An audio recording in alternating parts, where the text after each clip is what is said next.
Hi everyone, welcome to our newest video podcast from the BEROCC CEE, which is called Members in the Spotlight. We have today with us Jeroen Fabry. Hello Jeroen. Hi Elena. Thank you for accepting our invitation. Thank you very much for the invitation and really thank you very much. And I heard I'm the first one, so it's a private. This is what I'm telling you. Thank you for being even the first one accepting our much. invitation to be part of our Member in the Spotlight. You're welcome. So I will start by saying just a few words about Jeroen. Jeroen is the business unit manager of CEE for H.Essers, and he is located here in Romania, near Bucharest. We are here in the nice office of H.Essers near Deal. And Jeroen is also one of our distinguished board members. He will tell us more about his activity at H.Essers and as well as within BEROCC. So please, Jeroen, please share your experience with us. Again, thank you Elena for the invitation. Start with myself a little bit. 15 years I'm in Romania this year. Original from Belgium, married with a lovely Romanian wife, 2 kids. So the happy life, let's say it like this, everything in plinit, everything what we wanted, let's say privately, is running well. I was very young when I came in Romania. I was 23 years when I came for H.Essers, the company I work for now in Romania. Not knowing anything I can say at that age, you know, it was in Belgium a question who wants to leave to Romania, and I raised my hand because I was a little bit sick and tired, bored in Belgium. I just came from America where I did a master. And I took the opportunity, but I really asked, let me see on the Europe card, where is Romania? That's how I left, with a backpack, and that's how my adventure started.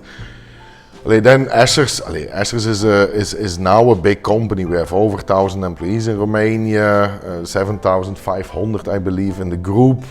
We go to a turnover from 1 billion euro.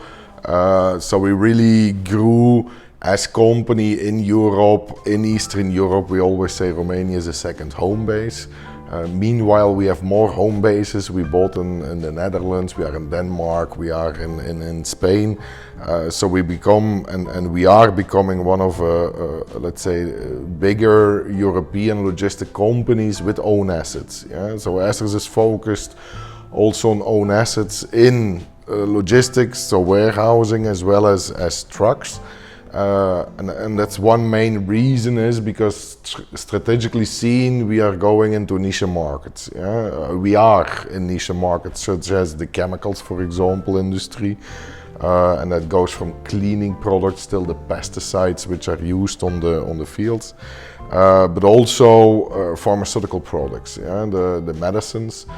And then in the last years, of course, COVID was, and we became famous with the distribution of the vaccine in whole Europe. That was one of the challenges which we dealt with. Yeah? So we had to be, just to give an anecdote, we had to be on Christmas Day, if you remember well, 2 years ago when they started with the vaccines, a year ago.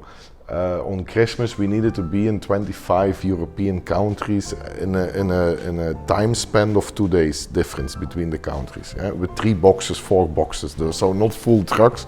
It was just from Europe, let's say an advertising campaign, yeah? That we can be in Europe with all the vaccines. So that's something which we participated on.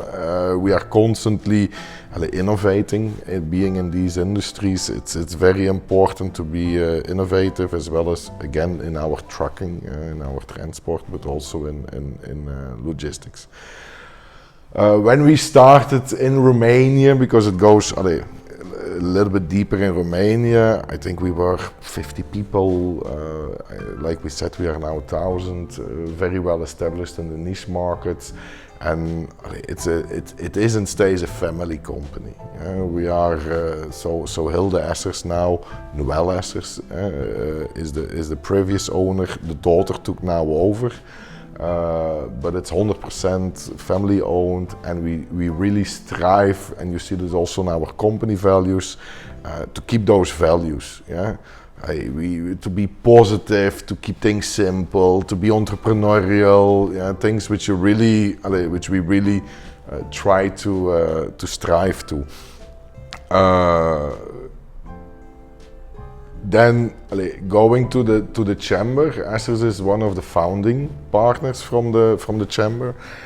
So from the beginning, 10 years ago now, because we are celebrating the 10 years chamber existence, there was an initiative from the ambassador in that time, yeah, a kind of business club, council. Yeah, so we started with, I think there were 5 or 6 founding companies and members. Where we said, okay, let's try to do in a more professional way. Meanwhile, we are an accredited chamber, yeah? And we are all very proud on it. And of course, there is also professionalization, yeah, in the chamber over the years. But I think if you look at BEROCC, we did really a nice trial track, let's say it like this. And the growth, also as chamber, is something where we can all be proud of, yeah, with all the people which were involved. And of course the board, every X years it's re-elected, and there are people who sit from the beginning in the board. I was from the beginning, but I took a break from 2 years at a certain moment. We had a child, Alessia, our oldest daughter, and I said I cannot combine all the things anymore. So I took a break from 2 or 3 years, but I returned. I mean, it's because it's again the chamber. I think it's a perfect opportunity to keep your relations, yeah, to network, to not lose touch with the community. Yeah, at the end of the day, it's important. It's nice to know who's new, yeah, from the Belgians, for example, within Romania. What are they doing? What is their strategy? But also for the members within, who you can link with what. So it's really a pleasure to be also in the chamber. Okay, so you are here with H.Essers in the chamber for the past 10 years. Yes. How has your actual activity within H.Essers helped you as a member of our community? I think there is, we talked a little bit before, I do not see the chamber as a lead generation, let's say, for customers. It's a network, it's a platform, it's name awareness, yes.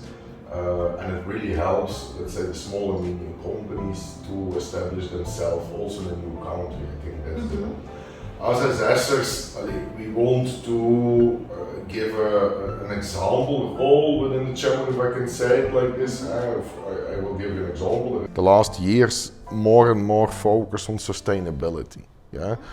Where we as company, of course, we have a strategy, we have an implementation plan, we have linked, let's say, our values to an SDG, yeah, Sustainable Development Goal, and from there all started and we are measuring it, but it's very complicated theory. Yeah? So there is where we, as H.Essers, say, okay, whoever from the chamber, yeah, there were some workshops and groups, let's say, we can function as an example role. Yeah? Here is what we did, the steps how we took it, and this is, I think, the role of the bigger, not only H.Essers, but the bigger companies within the chamber. They can be an example role for the smaller ones, because everybody will be confronted with certain issues as sustainability, as tax legislation, which is changing in Romania every year. And these are important things as small company to also be, let's say, on point and on track, yeah, not to wake up. So I think if you ask me what is there, the advantage for H.Essers is to have that example role in constructing. And do you have any tips or any advice that you should address to the new members? Yeah, first of all, I think to become a member is important, yeah. And secondly, once there is, you see the use of the chamber, use all the opportunities which are created by the chamber. Yeah? And it goes from networking till, if you are a new company, who do you need to take as accountant, legal. Yeah? There are a lot of, within our members, of course, there are a lot of companies, only companies. There are a few individuals, but let's say 99% are companies, and they can help and they're willing to help. So I think use the knowledge from the members to construct. I think that's really a thing which I would say to new members. Yeah, good. And as we talk about future goals, and do you have any aspirations for the company, but also why not personally here in Romania? Oh, I think personally, let's start with personally, and it's very difficult. As I said, I have a lovely wife, 2 kids, Emma and Alessia. My aspiration and goal there is for us as family to grow, as everybody should do, and the kids to give a future within Romania. We choose for that.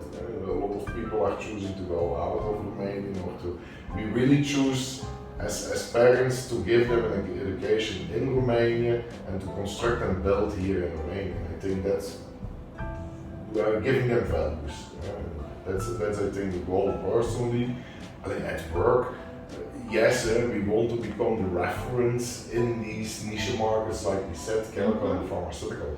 There is still, in the pharmaceutical it's easier. I mean, it's more established. There are clear rules, laws, guidelines, European guidelines, which you need to follow. So we find each other somehow, producer and let's say the logistical transport company. Within chemicals, it's education. We spend a lot of time in educating the markets. So whoever deals with chemicals, there are existing all kind of lists.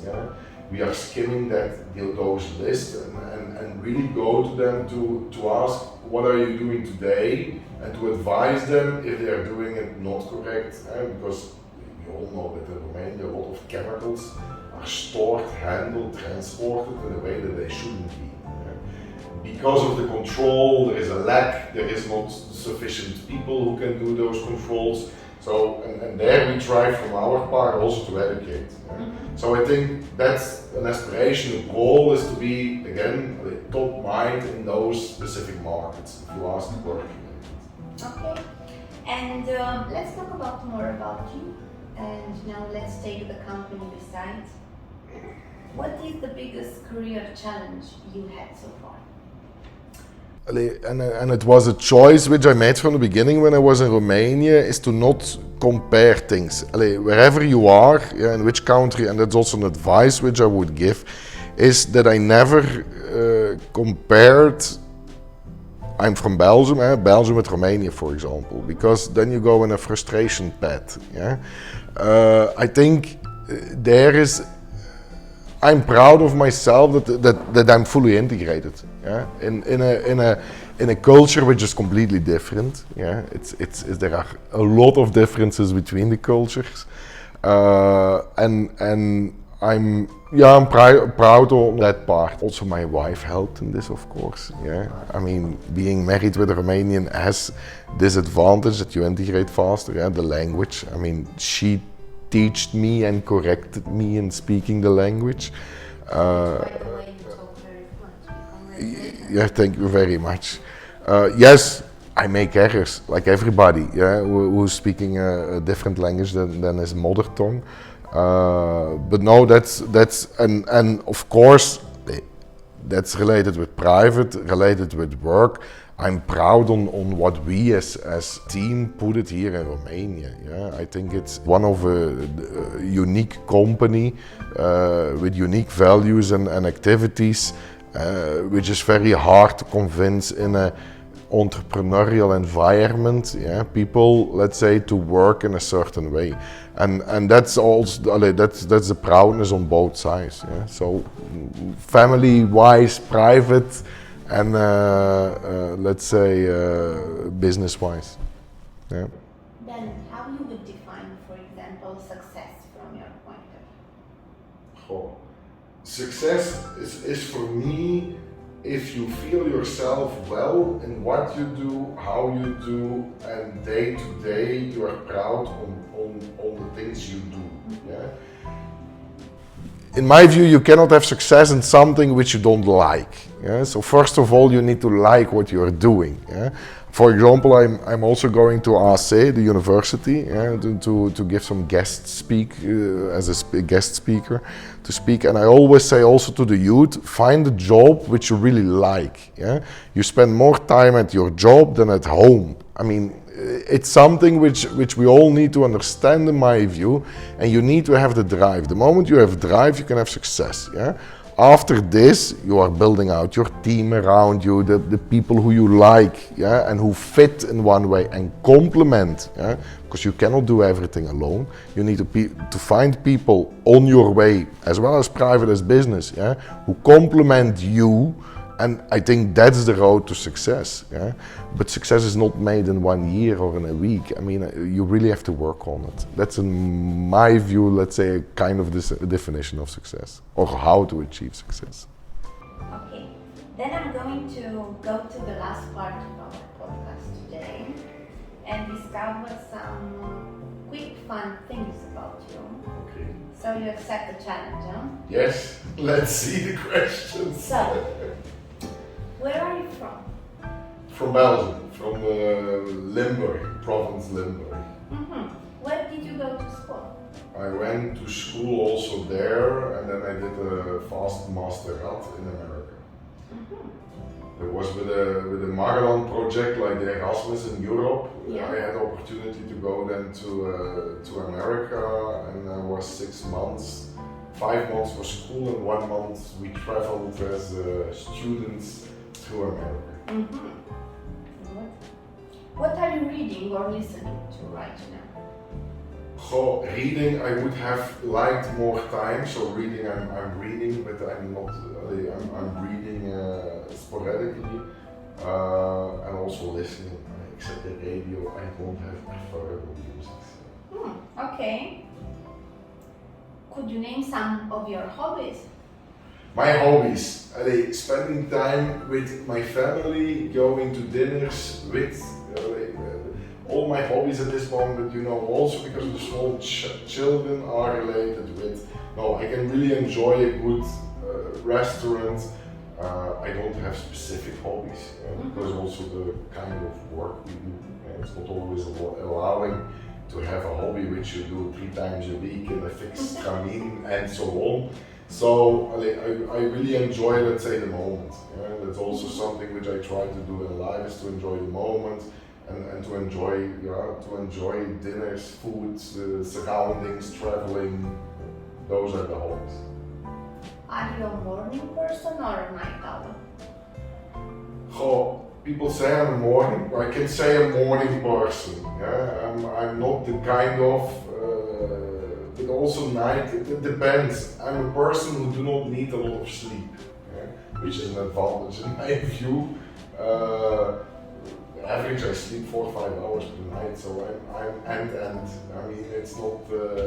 And it's enough for you, the 4 or 5 hours. Yeah, it keeps me already years driving, so it's what you are used with, I think. Yeah. Name a favorite place you've traveled. Oh, a lot. The most favorite was Venice. Yeah, Venice, yes, okay. yes. And you will ask why? Because I asked there, and it was in one of the palaces we stayed, because I asked my wife to marry. And it was a very nice, really 3-4 days we went, and it stayed on my mind. So. Good. So a romantic person as well. Sometimes you try to be.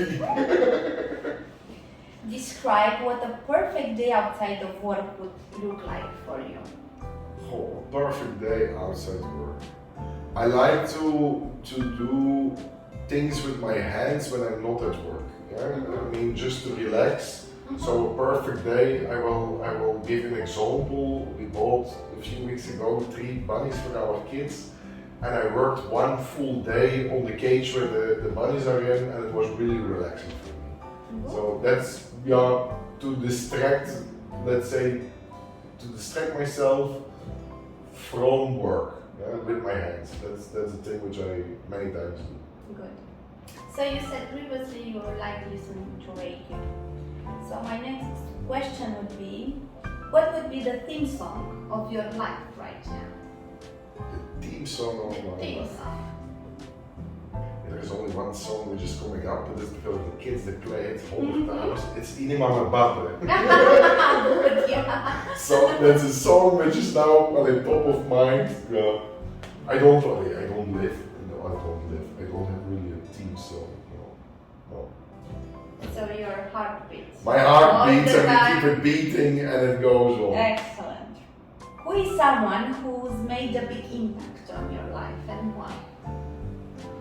So I think, except my wife, which is I think the biggest impact, is the H.Essers. And why is it? Because he gave me the chance when I was very young, like I said, 23 years, to come to Romania, to learn, to make mistakes, and to grow to the person who I became today, and gave those possibilities. I think that's the person which I. Good, great. And what's the strangest thing you've ever done so far? The strangest thing I have ever done. I think my visit in Iran. I was a week traveling through Iran. It was one of the strangest things which the things which we really have done in that week was very strange. That stay in Iran. So what you do in Iran stays in? It stays in Iran, yes. Partially yes and partially no. It was a very strange visit. We were at a certain moment. I will give you an example. We were sitting at a table with a lawyer of the Ayatollah. So the lawyer of the Ayatollah. We were sitting on the table having dinner, talking with him, and it was for me very strange. How we arrived, in a country like that with these persons on the table, that was very strange. And the last one. Tell us a fun fact that people probably don't know about you. A fun fact. I have a very hard laugh. Not all people know that, but if I laugh, really truly laugh, I have builder, they call it a builder laugh, a very heavy laugh. Okay, then we expect you more at our networking events. To laugh. We will make you laugh a lot, yeah? We will try to. Okay, thank you Jeroen again for accepting our invitation. Thank you. And if you want to meet him more, join our chamber and also our networking events. See you. Bye. Thank you.